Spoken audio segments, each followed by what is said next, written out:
Of course, what I've said tonight matters little if we don't come together to protect our most precious resource, our children.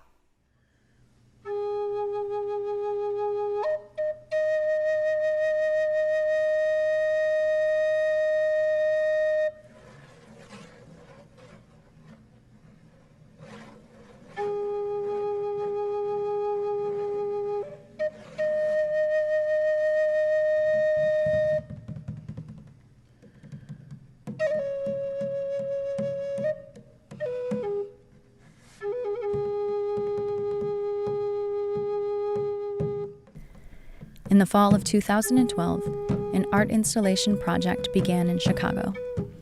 Various neighborhoods participated in the installation of sculpture in public spaces.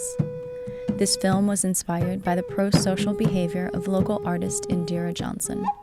It documents her work on the 10,000 Ripples public art project for peace and expands to highlight the various ways the communities have been touched by the artwork.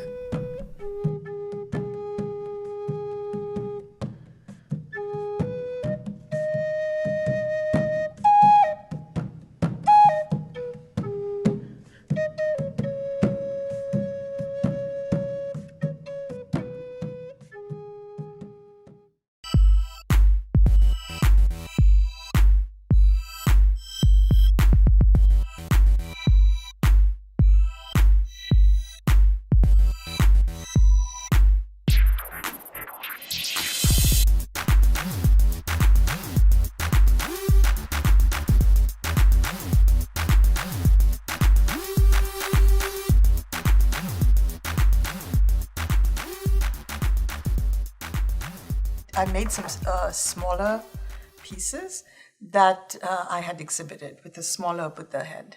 Yeah, but it was always a partial one because for me, that was how it was growing, just like we are all growing. So it was always partial.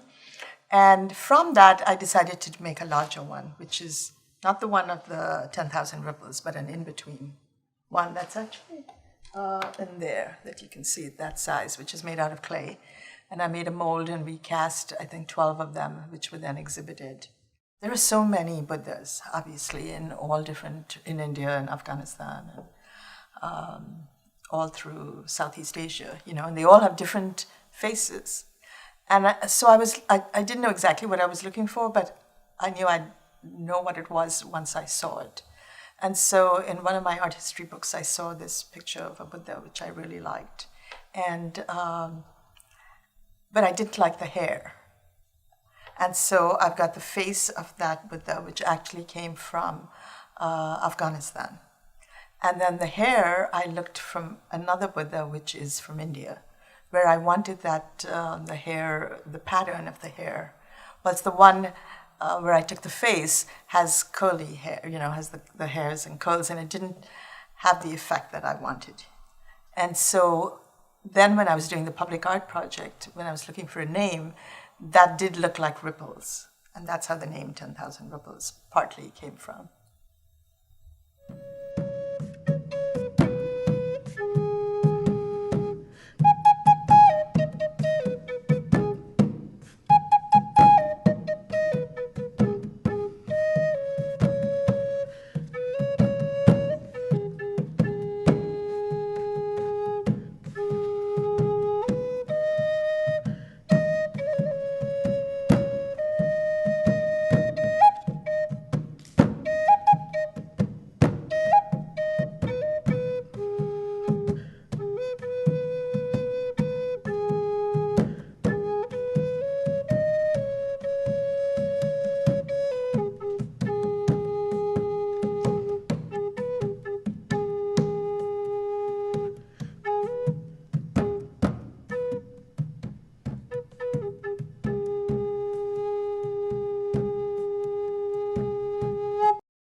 Chicago is the third largest city in the United States, with about 3 million people.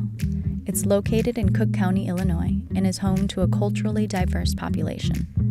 In 2011, the median family income in Cook County was $55,000 annually. Unfortunately, 16% of Chicago's families fall below the poverty line. I'm Amanda Dykema-Ingblade, and I'm an associate faculty member in the Department of Psychology. My department chair, Saba Emanali, was involved with the Art in Response to Violence, and so Indira was working with her on this project, and I think she was interested in assessing how people felt about this public piece of art.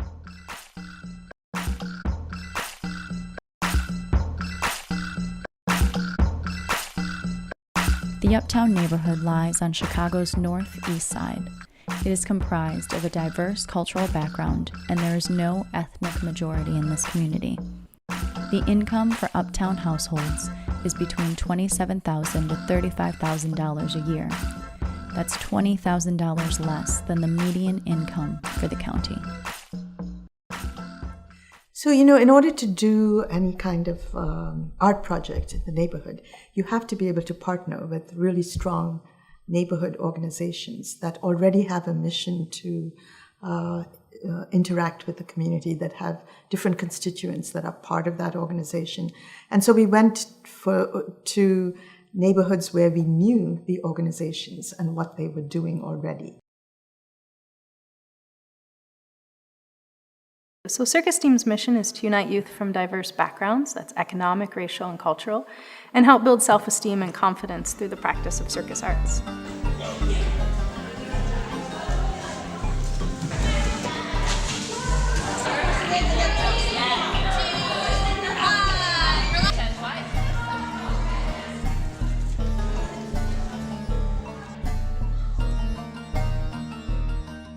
Well, we want to make circus accessible to everyone. We believe that all kids have the right to come and have fun with us, and that everybody could benefit from having self-esteem be boosted and connecting with one another. Uptown is one of the most diverse neighborhoods in the Midwest. There are so many different languages spoken in this community, and there's actually 13 languages spoken in our circus. So we have kids from Egypt and Ghana and Togo and Tanzania and Ethiopia and Mexico and Germany and Argentina and Burma who all come to our program every week. And they have the opportunity to really connect with people outside of their community. And I think that it goes both ways. So kids from the public school or the private school get to come and meet kids from other places in the world and learn about that. But I think in general, Uptown is a community in transition. There tends to be a lot of low-income housing here, but there's also a lot of gentrification going on. And so more and more condos are being developed, and there's quite a bit of tension, I think, in this community. And being able to provide a safe space for our students to go after school is really important. And I think the students from Uptown particularly benefit most from what we do, because we are so close and they can walk here. And we have programming 4 days a week. Our approach really is about just trying to keep them involved as much as possible. The more that they're with us, the less likely they're going to get into trouble. And so we try and keep them engaged. I think Buddha was a concept none of them knew about. Who or what is this? It's just some strange head. And so I think it piqued some curiosity for sure, and allowed the teachers to talk a little bit about the sculpture and what it may represent.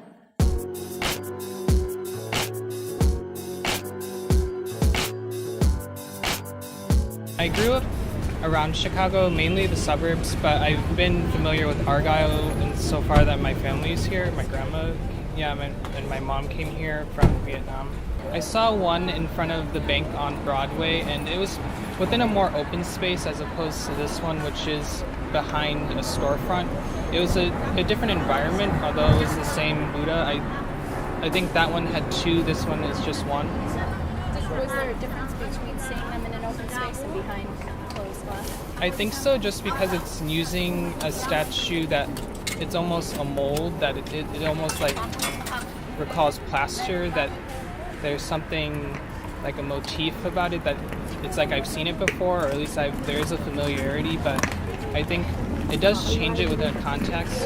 I think oftentimes with religious art that it is within a practice or a ritual, and then sometimes if artists take advantage of that, if it's in a gallery space, it changes that context, like if it was a museum versus a gallery. And I think that it does seem that this artist is aware of those different nuances. I'd like it to make an impact. What they feel, I think, depends on their experience, because everyone brings their experience to the viewing. And so, but I think the purpose of art is to make an impression, to get people to think about something, and hopefully they'll think about peace, about some way that they bring that into themselves and maybe spread it around, So that would be my hope, that that it impacts them in some fashion, as opposed to just passing by. There was one other that I saw in the parking lot by the Argonne Theater, which in my mind felt like a really strange place for it because it didn't belong to anybody. And one day there was a lot of garbage all around it, and the next day the garbage was gone. And so I think the community is really taking to the sculptures and taking care of them in a way that may not normally happen with other pieces of art. Lisa Hollis-Sawyer, a colleague in our department, and I are teaching a service learning course in the spring.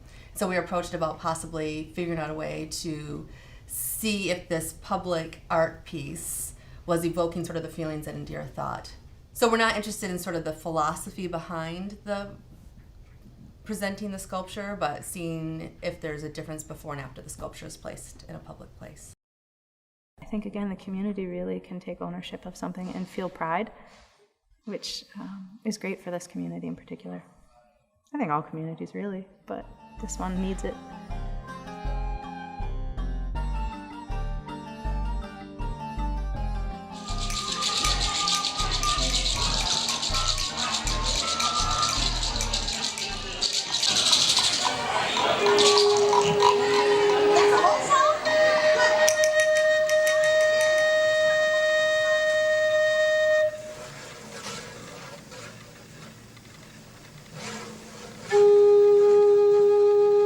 The Albany Park neighborhood is also on the north side of Chicago.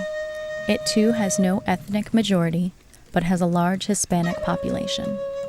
The income for Albany Park families is just a bit higher than Uptown, but still below the median for Cook County, around $35,000 to $40,000 a year.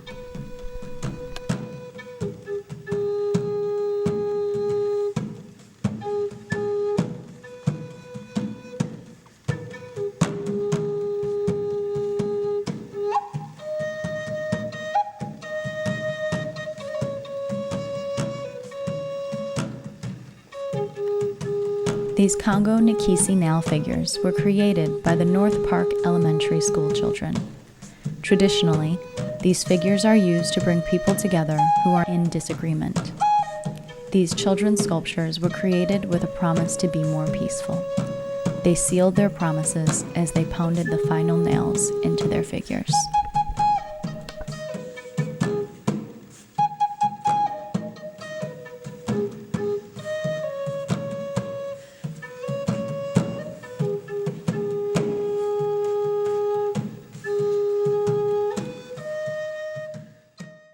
I thought that was an amazing project, that the artists and global explorers had done a great job with getting the students to understand about peace. And I actually posted one of the children's drawings, which was, she must have been, from the drawing it seemed like she was a pretty young child.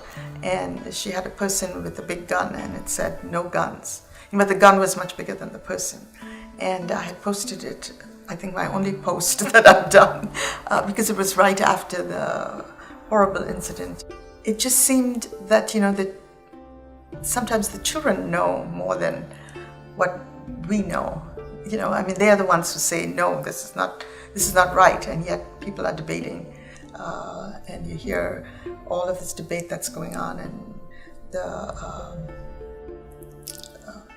where people are giving reasons why they need to have some of these horrible weapons where you can shoot so many people at one time. To me, it seemed like if we can get our children to understand, what it takes to live together and understand each other, and that is the way to go. Yes, we do. We are Muslim, but we respect all the other religions, because in Saudi Arabia we have international people from everywhere, from America, Europe, Asia, Africa. So, but I have seen like something similar to this face, not here in America, in Malaysia in 2007, because some people there, I think a lot of people there, like their religion Buddha or something. So I saw like this there. Here is the first time for me. And yeah, as well in Bali, in Indonesia, a lot of people like. So being Muslim, do you have any reaction to the sculpture being the Buddha at all, or No, it's respectful for me. Okay, our religion said you have to respect the other religions. Yeah. It must respect. So it's okay with me, and I like to see people try to respond that and try to share what's going on, and that's fine with me. It's okay. If that's as you said, bring the peace and make the people more happy, that's okay. This is what we're looking for. Even Muslim, Buddha, whatever. All people, we were looking for peace. Yes. So if they try to get the peace, we'll try to share and help.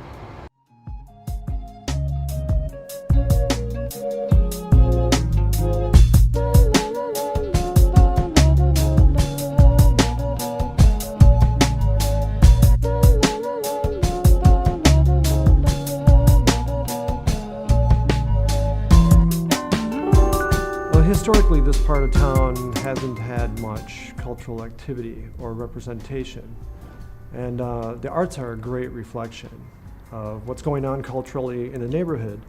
And this is 60625, which is one of the most diverse zip codes in the country. And I thought, wow, they don't have a cultural representation here, so arts being a good reflection, this is, to me, was the best place to open up an art center and to have that community dialogue. Yeah.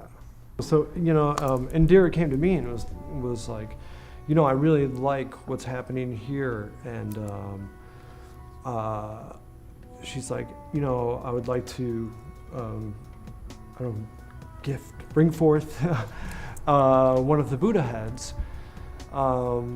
As a place of safety, as a place of like renewal. And, I was like, oh, well, thanks. I really felt honored.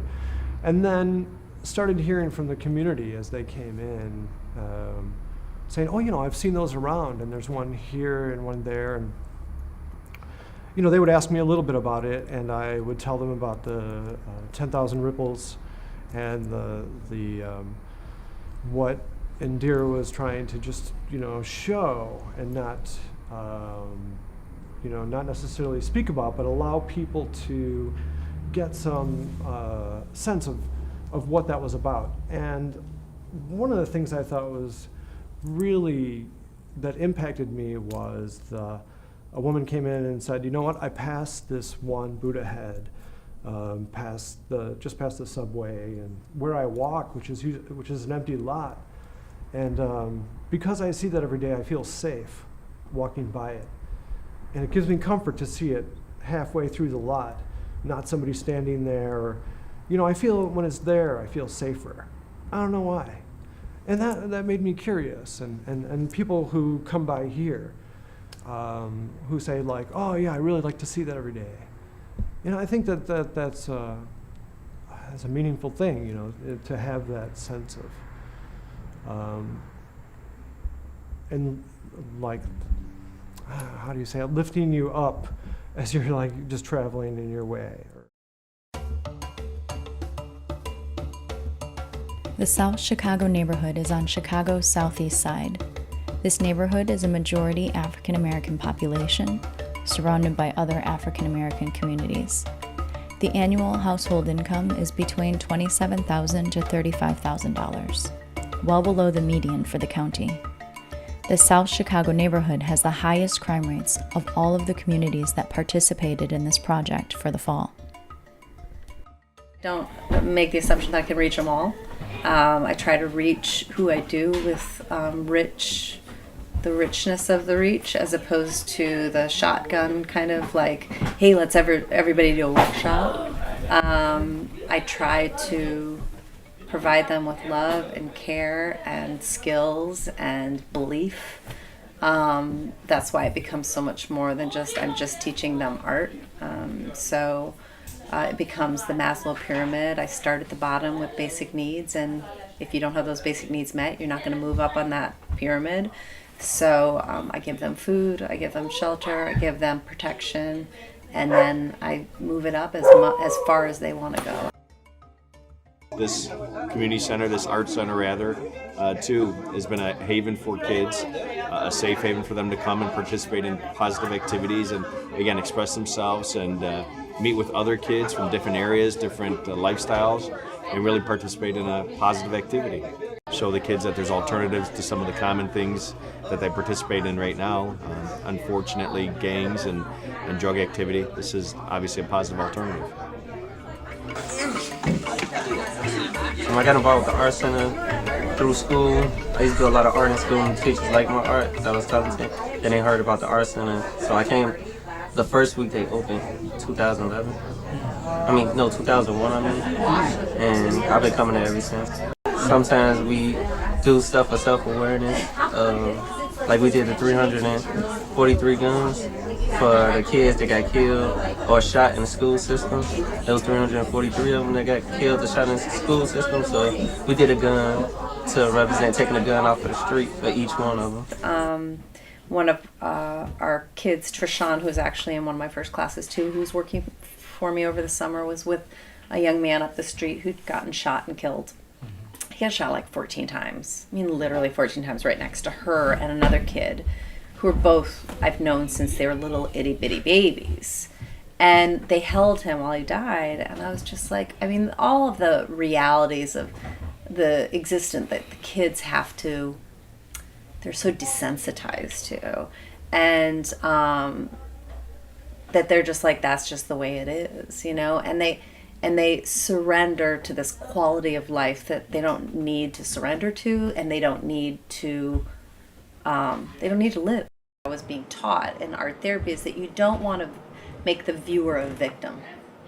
I wanted to make the viewer a victim in this, in a sense. I wanted them to look and be startled, not only by, like some people are startled by the guns, looking at guns, but startled by the amount of them, and that each one symbolized a kid that had been shot, a potential death. And then I thought, what a great way to get everyone to participate. So I went to Washington and Bowen, taught 240 of the kids in those two schools, and they all made guns, mostly paper. And then we did it after school here as well. And then I also, because I think, I really believe in the take a village kind of thing. And I reached out to all my friends who are artists and see if people want to participate in it. So I think it's important not only to get visual playing field of like really skilled to basic, but also let people participate in something that's more powerful than their singular voice. I made a few of them, like 3 of them. One of them was telling a story about my friend. When I was in school, his little brother got shot on his way to school. Then a couple of weeks later, 2 weeks later, he got shot and he died. Well, both of them died. He was at a school party. Somebody shot him. I think it was great because it's supposed to represent bring beauty to a negative place. Like a lot of crime and stuff is going on, and they had a little plaque to another self-awareness thing about the community. But it was good until somebody stole it. Somebody came through, they liked the art too much and got a dolly and took it away. Some guy came through the tent, he was playing with the leaves. The guy told us that he thought that they was just removing it, but he came and told us and we found out it was stolen. Because the plaque was still up there. And he was like, oh yes, it was stolen.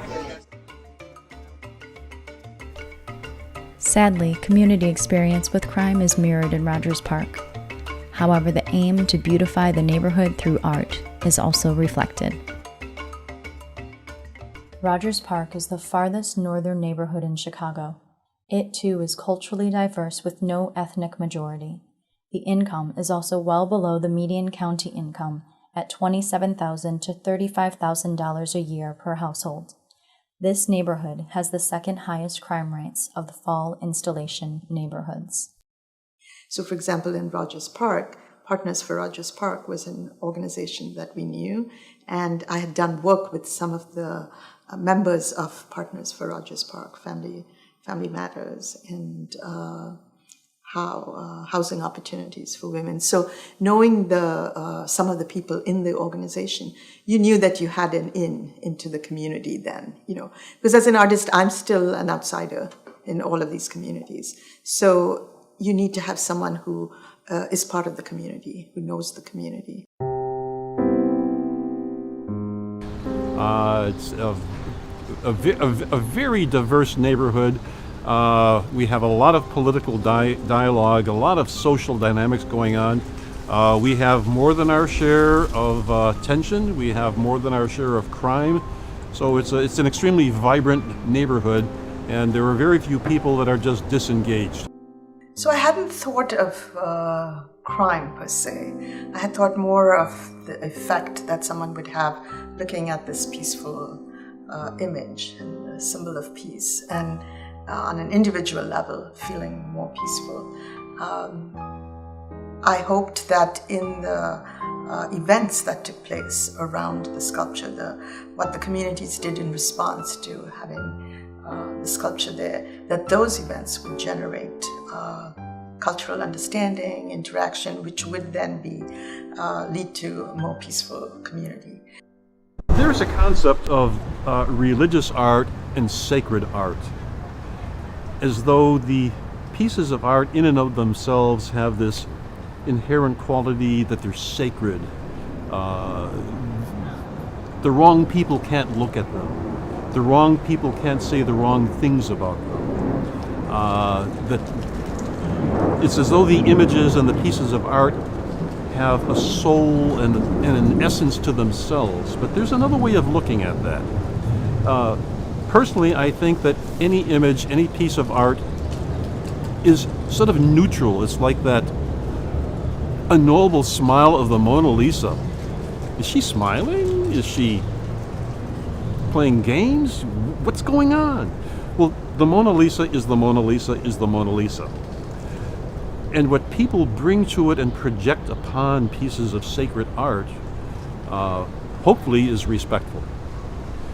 Some people can approach pieces of art like that in a respectful manner, but not with a reverence, because they don't understand it, but they respect it. Similarly, there are people who can approach a piece of art and with intent, dark intent. They can disrespect it and claim that it's profane. Although the image itself isn't profane, it isn't sacred, it's just neutral, but people can confer upon it a sense of the sacred, a sense of the profane, a sense of the mysterious. I'm really feel very good that people have adopted them, and so that they cannot bear to see them vandalized and want to immediately take care of it and bring them back to the original, the way they looked originally. So that's been very reassuring. We always thought that if something happened, we would take pictures of it, because it just shows an anger that you want to destroy something, and why is that? Maybe that becomes a topic in the community. Why does someone feel compelled to destroy a beautiful image, to vandalize it? Rogers Park Business Association requested that this one emerging Buddha head be placed there as a contrast to the violence that was happening on that particular corner of the neighborhood. But the one that is out in the Dunes Restoration Project on the beach, it is just ultimately serene. And I had to go down there, even though it was a nasty day when Hurricane Sandy blew through Chicago. The lake was furious. The winds were extraordinary, and the Buddha was just sitting there as calm and peaceful as ever. So I shot some video, and I titled it, Calm Center in the Storm.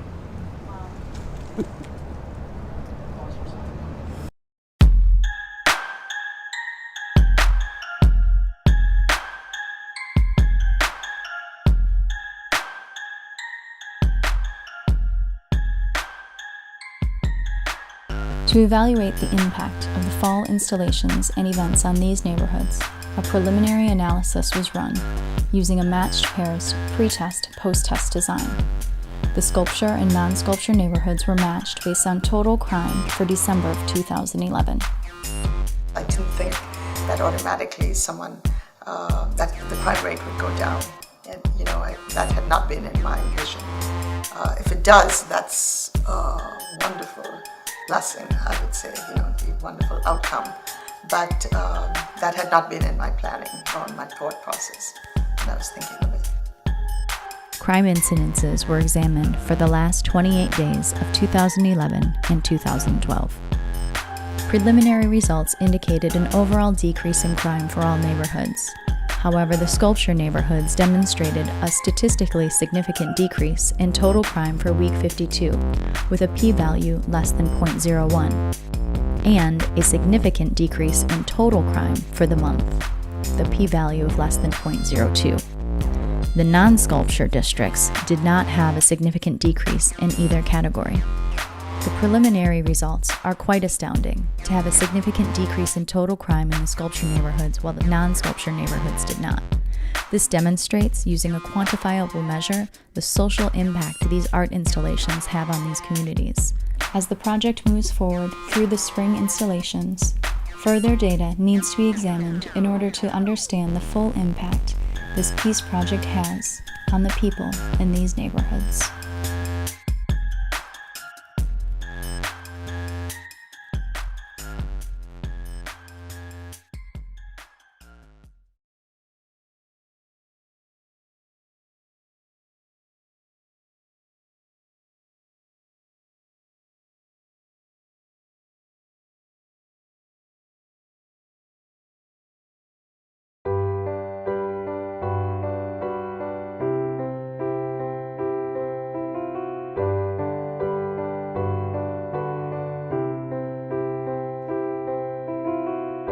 Imagine there's no heaven. It's easy if you try. No hell below us, above us only sky. Imagine all the people living for today. Imagine there's no countries. It isn't hard to do. Nothing to kill or die for, and no religion too. Imagine all the people living life in peace. You may say I'm a dreamer, but I'm not the only one. I hope someday you'll join us, and the world will be as one.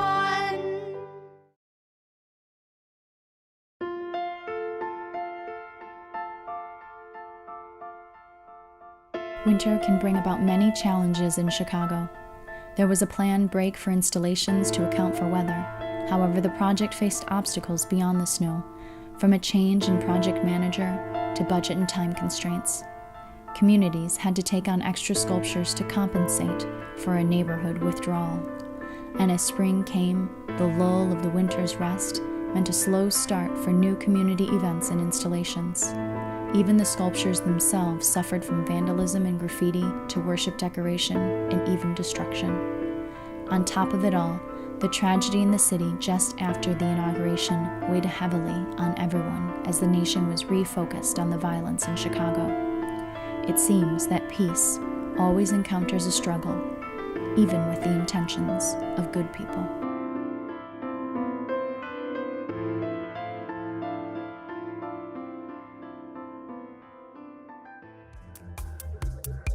The spring installation neighborhoods included the communities of Pilsen, Back of the Yards, North Lawndale, and Little Village. The median family income for Little Village is $27,000 to $35,000 per year. The other three neighborhoods fall into the category of making less than $27,000 per year. All are more than $20,000 below the median income for the county.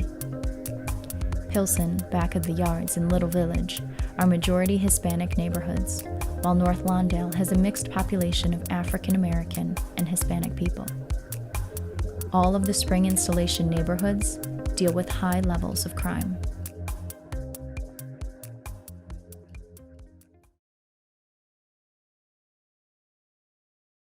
Let's take it back.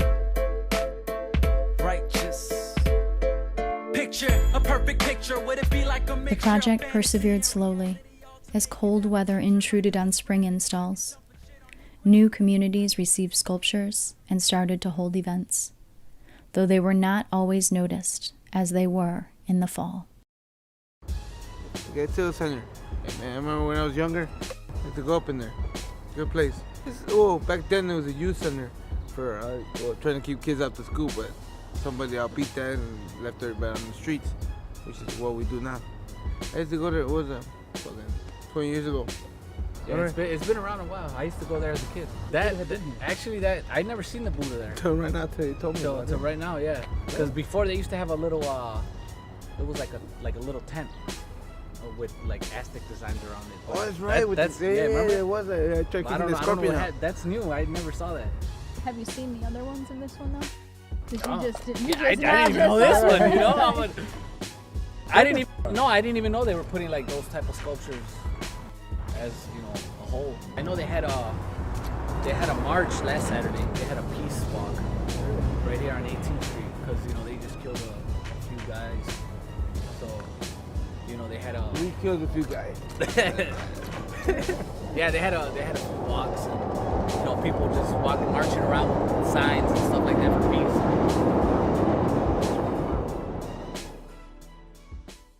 As the new project manager, Claire Sutton, brought in renewed energy and helped place more sculptures into neighborhoods, the communities began endeavors to engage children in more meaningful ways in efforts to create peace. One neighborhood began small, with just a few children that showed initial interest in arts. These children were lost in large classrooms, so they were guided into a small group and taught at the individual level.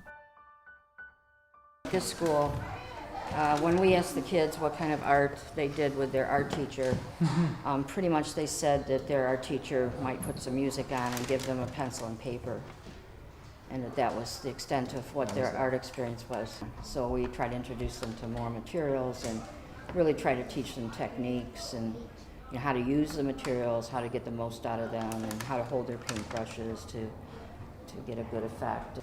When we started, we weren't sure we were going to continue because, frankly, the kids were so out of control.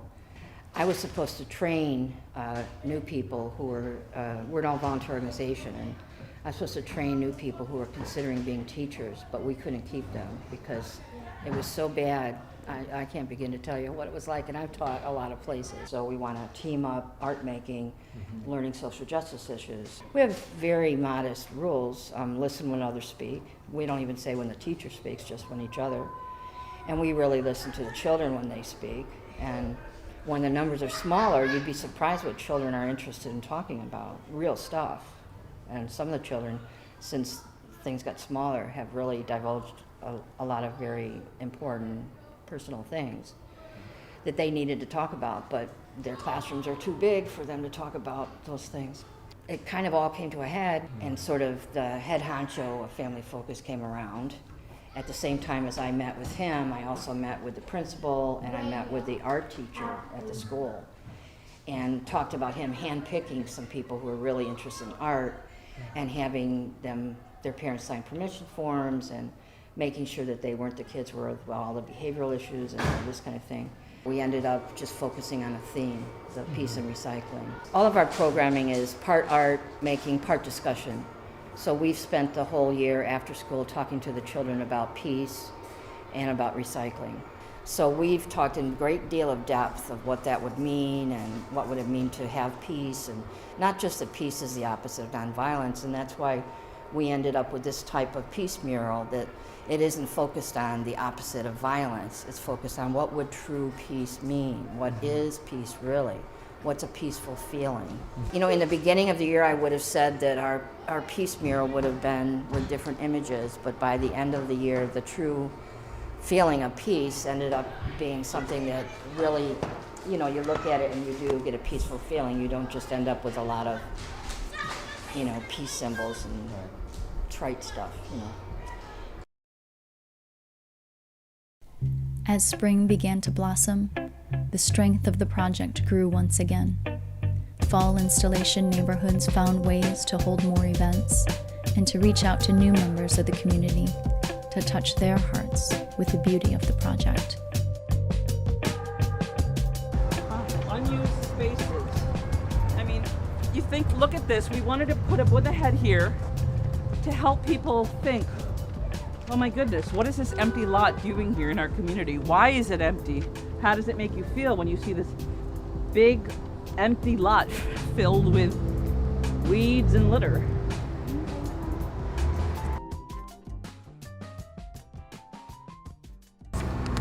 Any thoughts or emotions you had seeing what you saw? Yeah. Like what?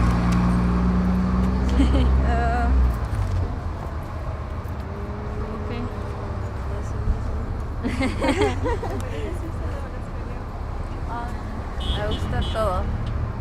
Ya, me gustó, o sea, la excursión. The whole excursion? Yeah. She liked it all. You like the whole excursion? Yeah. Into the community. Was anything surprising? Dijo que le gustaron. Sí, fue una sorpresa y ¿Qué muy piensas bonito. de todo esto lo que It was aprendimos surprising because ahorita? it was really beautiful. Oh. This is your neighborhood. This is your community. The psychological research was well underway, gathering surveys, evaluations, and collecting data. They led observations of people on the street, as well as collected information from social media sites. The service learning students reported results based on 3 neighborhoods. Half of the people they interviewed in Albany Park found the sculptures to be peaceful. They also reported only 13% of the people in Pilsen were not aware of the sculpture's meaning. In addition, 38% of the social media data was positive in nature, and they noted the context of the postings created conversations in threads. The service learning students concluded the 10,000 Ripples project was able to gain a lot of support from the community organizations, as well as the city council and sculpture installations, but the project needed more promotion, better placement of statues for higher visibility, and consideration of color and choice of symbol for general audiences. My name is Nicole Myers, and I'm from Northeastern Illinois University, and I'm with the 10,000 Ripples Project. Me and my group are coming out to the streets and asking people that walk by their opinion about the sculpture. Skagos, the hot dog! Hey, how you doing? What can I do for you, Miss Lady? Okay, I was wondering if you can give me your opinion about the sculpture. This sculpture right there. Yes. How does it make you feel? You know, I'll tell you the truth, it makes me feel good. It makes me feel good to see something like that right there. You know, it looks like it kind of brightens up the neighborhood and the community, you know, and it's, I don't have a problem with it. Like, does it make them feel like peaceful? Do they understand what the artist is trying to portray? I don't know exactly what it means. So when you look at it, you don't know what the artist is trying to display? I really don't. You know, I don't know I really don't, but I know it has some kind of meaning to it. And do they think the community will come together peacefully? It's a possibility because people can gather around and talk about what the meaning of this sculpture is. Yeah. So, yes, you know, anything that's positive is always good. So So I don't see nothing negative about it. I see nothing but good and positive. Yeah. When we first started, we were out on some really cold days, so that made it a little uncomfortable. But as far as the actual project, I feel good about it. Like, I'm really liking the interaction between me and the people on the street. People are seeming like once I bring their attention to the sculpture, they're intrigued by it. So I'm feeling good about it.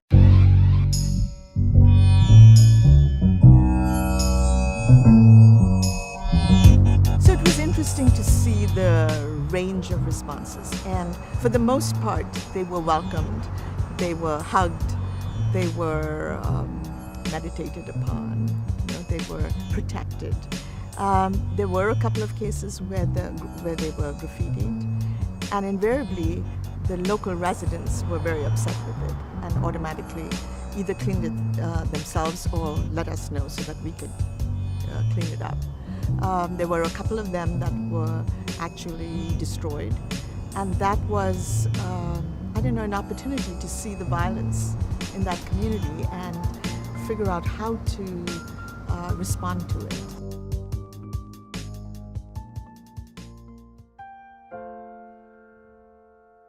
The importance of reaching children was evident, and the effects extensive.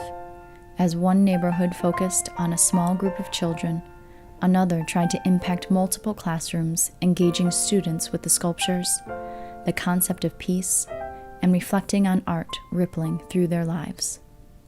We were looking at some old newspapers, and there were these guys with guns and all this rubble. And she says, "Oh, that's where I live." And I said, "Where do you live?" And she goes, "I live right there." And all the buildings are all torn apart, and I was like so interested by that. And she was talking about her uncle and I don't know what, and the guns, and I was just inspired. And then I thought, she is second year here in the United States, and she's fluent in speaking, but she still doesn't understand quite well some of the vocabulary.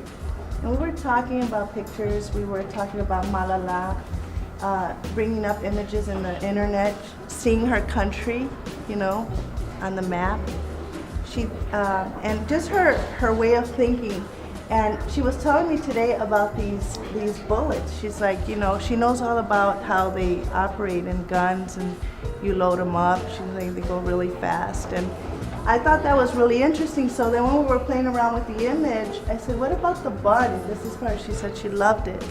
So, and she thought that she was playing a trick on me because she didn't think that I knew that they were bullets. So I thought it was great. She's a very, very intense painter.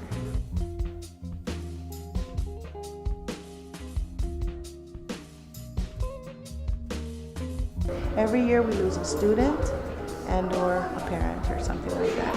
Unfortunately, this year we lost someone that was a sophomore, I think, in high school. Very popular young man who lived right around the block. He got shot in front of his house. And we were still in school. We were exiting the teachers were going into the parking lot, and they heard, Jaime got shot, Jaime got shot. And sure enough, it was him. So they have to deal with this every day. It's a sad thing. So our neighborhood is called the Back of the Yards. I think it's pretty safe. She's lying. Why do you think she's lying? Because there's gangs everywhere. Since the first day they changed my old school's uniform, I have been considered as a gangbanger, so I just rather transfer, and that's when I came here. You transferred schools because your old school changed uniform? Yes, and you would consider me and my big brother as gangbangers, and they would always throw stuff on the floor. What is the name of the gangs around here? Kings, Saints, 2-6, Razas, Cobras, SDs, GDs, and I don't know the rest. It's a lot. Yeah. And mostly every street is owned by them. Like the ones down here are owned by the 2-6, Damon, Sealy, and I think Coin. They're all considered as their property, but I really don't care because as long as I have someone with me, I'm proud. and I'm not feeling depressed or anything. So how do you know which streets are owned by which gangs? Because I don't know. You can tell by their colors. Yes. Yeah. Because the ones from down here were red and black. The ones from the SDs were black and yellow. So you already know what street you are in when you see the colors of the gangs. Everybody has a story, and if you ask them about how they hear conversations in the neighborhood about the Buddha, they'll tell you the stories. It's pretty interesting. And a lot of them do associate it to peace right away, but some of them take it to a different level, and a real nice, real personal level that you know, become very emotional with, like Manuel. Yeah, I made one. What did you make? It was a Buddha head in shape of a woman, or I think it was, and it had a light bulb sticking out of the hole in the back head, and is this it? Yeah, that one. And as you can see, it has some writing, and it was dedicated for my mom, and the whole head was peace, and this hole represents the part where she got shot. He lost his mother on Halloween Day. She was trick-or-treating with them. She had a couple of them. Both of the sisters come here, and they went out trick-or-treating. They were returning home, and you know, the gang violence erupted. They were right in front of the gate of the house. She was trying to get them inside, and she was shot in the head in front of her children. So whenever he does art, he's very deep, he's very passionate, he's very poetic. So I thought this was really beautiful. And this is the light bulb represents just the memory of what I remember. And I was peaceful at first, but then she got shot and the peace was just disrupted, the Buddha head. And yeah, I was still with my mom. My concept is conscience. My Buddha head appears to have a hole in the head. I did the hole there because that is where my mom got shot. My mom was like the Buddha head, peaceful. But then my mom got shot and the peace was disrupted, just like in the hole in my Buddha head sculpture. Then there is a light bulb coming out from the Buddha head. That represents a deep, clear memory when my mom. In my conscience, there exists the shared peace of my mother and the memory of her being. She is at peace now, although I am not in peace sometimes. Thank you. That was really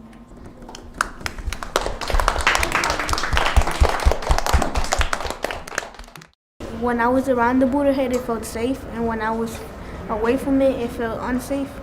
So every time I came by, I felt safer than any other place. And if that would change, I would wish there was a Buddha head in every step of my life I took. The message of peace was moving throughout the city as the ripples flowed into events happening outside the boundaries of the neighborhoods with sculptures. It brings peace. It reminds me of peace. The first time I saw one, that's what I thought. I said, oh, peace. I see at Lawrence, right in front of the bank, there's two. I was going somewhere in Evanston and I saw one. I think it's a Whole Foods up there, and I saw one somewhere near there. Just, you know, and in passing, I saw maybe a couple of others, and I said, somebody has the idea for peace, and that's wonderful. I'm from Ohio.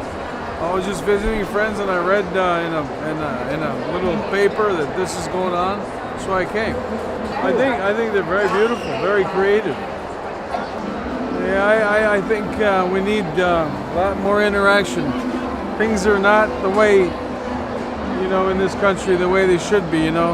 I mean, we have, everything is supposedly free, we're open to everything, but yet it sort of seems that people are sort of closed in, living in whatever, all these little cocoons separate. And I don't know, it's a good idea.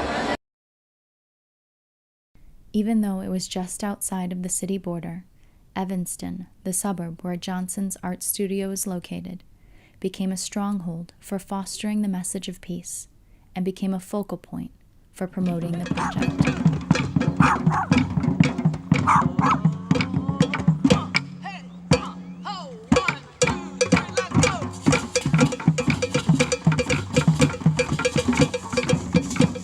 I use music as a metaphor to connect people to themselves and each other. I think when people are really communicating from the heart, there's not as much conflict. And so it creates peace. And when people make music together, music is the universal language. They communicate and they just feel better. You know, many studies have been done and are being done to prove what people have always known. Music makes you feel better. If you feel better and you feel like you're communicating and you're basically, you know, creating a lot of rapport with other people because you're actually doing something with them, and it's something positive, and you're in cooperation and you're collaborating as opposed to being in a conflict and competition. I'm Janet Beals Orajudos. I am the director of the Open Studio Project, and we are the lead agency in doing this event. Well, this is part of 10,000 Ripples, which, as you know, is a very big project, and we are a ripple. So our intention, we believe in intentions as a way to make things happen. Our intention is we are one community. So by stating that and by bringing people here from many different neighborhoods and communities, we're hoping to create more of one community. As spring came to a close, the final Buddha was placed in Little Village. The hard work of 3 years planning came to realization. Well, I thought this was a really great event. Absolutely. And we had a great turnout. And I think that this site is so appropriate. And I think it's sort of a beginning and an end. You know, the 100th is sort of a culmination, but it's also the beginning of the second stage of what the responses now that will happen in Little Village with the sculpture right here. They're so committed to peace and social justice and just giving back to the community that I think, you know, this was ideal. Pastor Rodriguez, he actually reached out to us after seeing the sculptures at the alderman's office. And so it's so fitting that we place the sculpture here because he does do so many things for the community. And now he has eggs, which he gives away. Yeah, every week he harvests the eggs. And he's also got rabbits for the children to play with. He's got a huge garden. Anyone who wants to drop off furniture, he's got an area where they can drop them off, and anyone who wants them can come pick them up. He feeds 400 families a week, constantly. He never turns anyone away. Right. It's incredible. It is an incredible spot. Mi nombre es Ramiro Rodríguez, soy pastor de la Iglesia Amor de Dios, Iglesia Metodista Unida. La estatua significa la paz, el nacimiento de la paz. Por lo tanto, eso nos ayuda a nosotros a conectar los demás programas. Y todo aquello, estamos abiertos. Entonces nosotros tenemos una frase que usamos: mentes abiertas, corazón abierto y puertas abiertas. Es por eso que podemos estar hoy aquí. The culminating event for 10,000 Ripples was an art exhibit downtown at the Loyola University Museum of Art. 5 emerging Buddha sculptures were gifted to each community, and the rest were removed in order to continue with fundraising efforts. Some were displayed at the museum. The exhibit included artwork created by the communities from various events and in cooperation with the numerous organizations that contributed to the project. I feel that it was really effective in very gently opening up a conversation about peace, and not always in the way that one would have expected. And for some people it was provocative, and I had conversation with friends who had a different relationship with the image of the Buddha, one that was very personal, and I was surprised that rather than bringing a feeling of peace, it actually brought up different kinds of emotions. But because of the vehicle of artwork, we were able to really have a peaceful discussion about it and sit and listen to each other through our discomfort and really meet face to face and both be heard and really think about, you know, where are there misunderstandings and how our initial reactions can happen, but we can move through them and really reach a communal sense of peace. And I think that's really what the goal of this project is, and I feel very connected to it and very blessed that we have this in our community.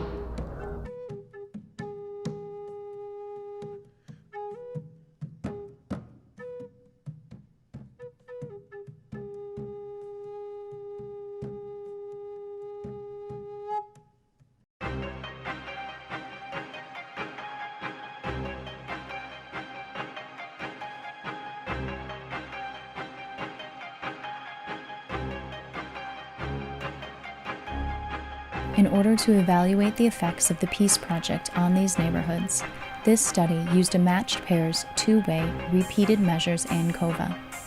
Neighborhoods were matched based on total crime incidences for May of 2012, prior to sculpture installation. This study used number of weeks as a covariate to account for the effective time since the sculptures were installed. The pre-test and post-test data was collected using the City of Chicago CAPS crime data reports by police district, just prior to the removal of sculptures for display at the museum. The suburb of Evanston was excluded from data analysis since it was not within the city limits and could not be matched demographically. Overall, there was a decrease in crime in all districts used in this study. However, just as preliminary data from the fall demonstrated, there was a significant difference in the decrease in crime between sculpture and non-sculpture neighborhoods for week 22, with a p-value of 0.024. Sculpture neighborhoods had a 24% decrease in crime, while the non-sculpture neighborhoods had only a 9% decrease.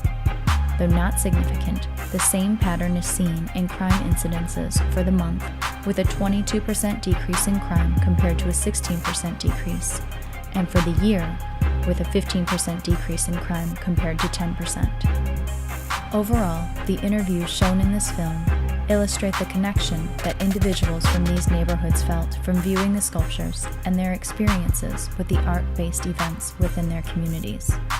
They demonstrate how one artist can have a large impact on numerous individuals through community interaction. The analysis on crime incidences further substantiates the effects of community involvement in a specific effort to create peace.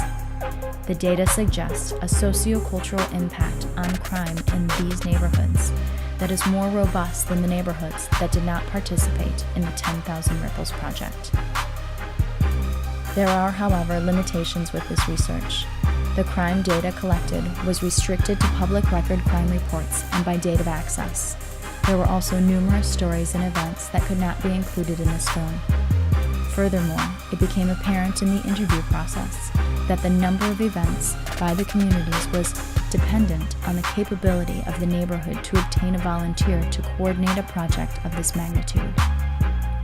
Though the principal project has completed its installations and main event, the impact of this art is still pervasive as 10,000 Ripples community events continue on throughout the city.